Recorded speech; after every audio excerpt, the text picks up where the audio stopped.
Hello journeymen and journeywomen, it's Kathy here, and you're watching Tesla Journey.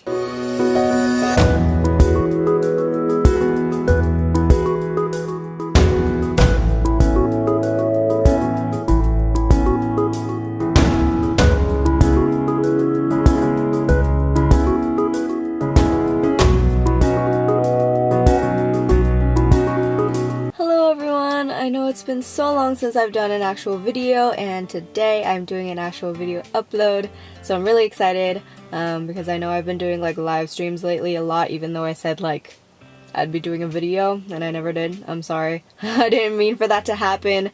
Just a lot of events have been coming up for me, and also the whole Happy Hallow Thankmas doesn't work for me and my mom, because for me and my mom it's Happy Birth Hallow Thankmas because we're October babies. So that has been going around, and a lot of other things. I'm not going to go too much into that because this video ain't about me. So yeah, so for today's video we're going to be talking about 5 reasons why people are against EVs. The first reason why people are against EVs is that charging takes too long. And so, you know, I've covered this topic in some of my previous videos, and so with charging, I guess a lot of people associate it with, like, you know, seeing EV owners just sitting at their charging spots for like more than an hour or something. And that is only if you're trying to charge your car fully. And I say that because, you know, most EV owners have charging stations at home. Unless if they live in apartments, then yeah, I get it. It takes a little bit longer for them because they want to fully charge before they get back. But for people who have charging stations at home or are trying to get to their destination, they only have to charge until to whatever you need. So you don't need to sit there for the whole time, for an hour or however long you need to get a full charge. With Teslas, basically, you know, there's an option called Trip Planner where you type in your address and then the car will calculate for how many minutes you need to charge your car in order to make it to the next supercharger or your destination. And so usually, on average, that is around 10 minutes of charging. In my road trip down to SoCal video, you know how I said like, oh, you need only like 25 more minutes to continue your trip. If you think about that, it may sound like a long time, but honestly, literally walking to any shops that are around the superchargers, or like, I don't know, restaurants, or goes to the bathroom or anything, and those 25 minutes go by hella quick. It's like you're not even done with your meal and the car's like, yo, I'm done charging, let's go. And so truly it doesn't take that long, because you know, with your gas car, usually, I'm not saying with everyone, I know some people like do half tank or like a quarter of a tank or whatever the case may be, but you know, a lot of people usually do a full tank. And so I feel that people who say that charging takes too long are associating pumping up the full tank with charging up the car. And so the thing about EVs is that you usually don't have to charge it up fully unless you're at home or you're going on a long road trip or something along those lines.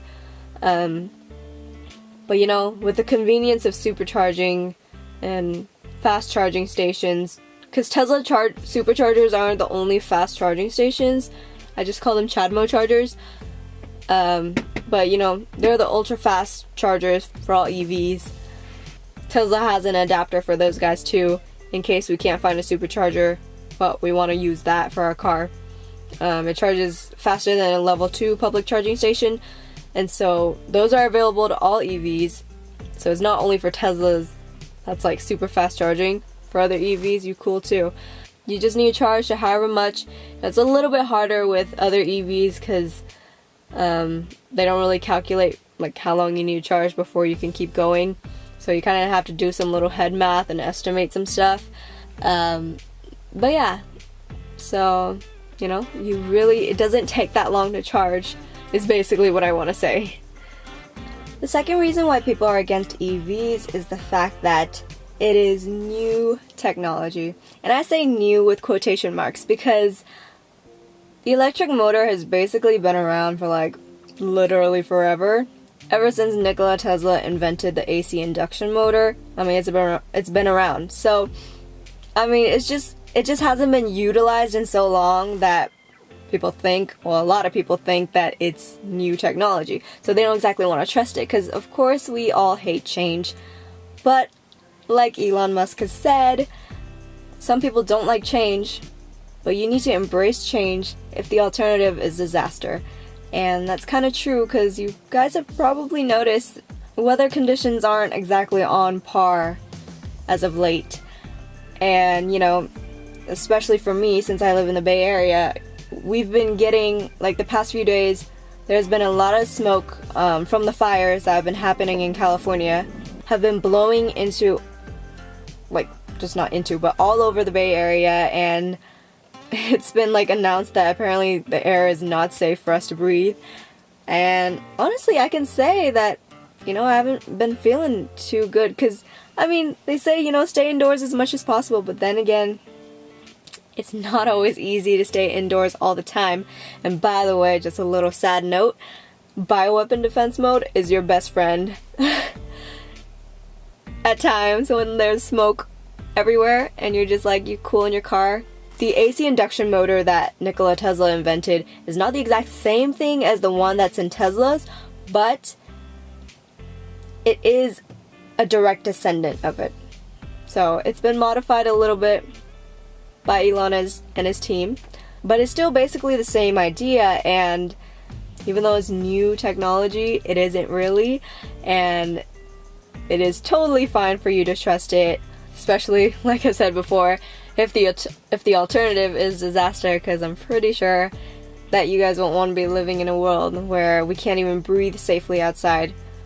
We all want good air quality and good water quality and good energy quality even.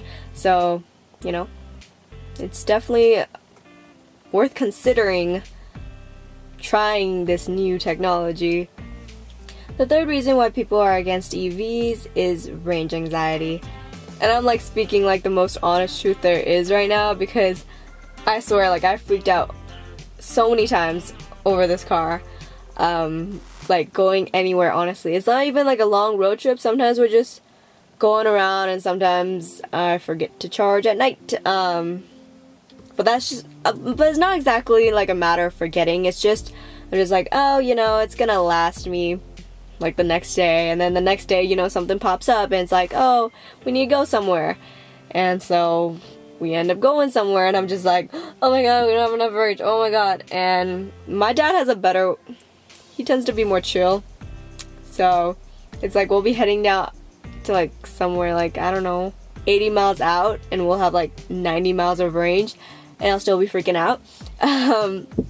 He's just like, eh, we cool, and then he just, I mean, we actually make it there, and it's like those people who get afraid of like roller coasters or anything, and I'm just like, oh my god.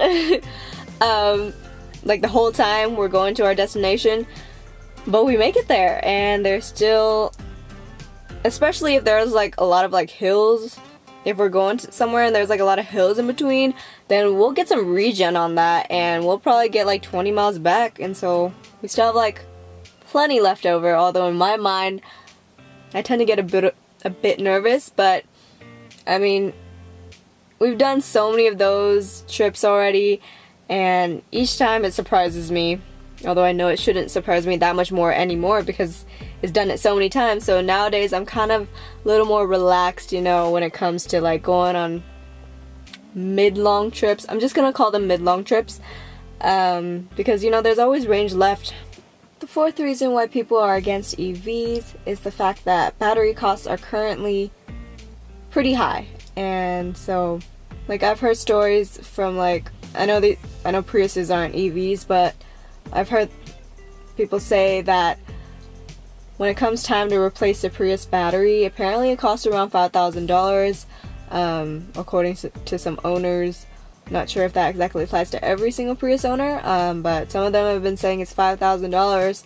I know a lot of people say, you know, when it comes time to replace an EV battery, like, how much is that going to cost? Considering the Prius battery is $5,000, and that isn't like even half the size of, say, the Tesla's battery. That's what Tesla's trying to do with the Gigafactory right now. They're currently producing a high volume of lithium-ion batteries in Nevada, and the whole main purpose of the Gigafactory is basically to get the cost of batteries down.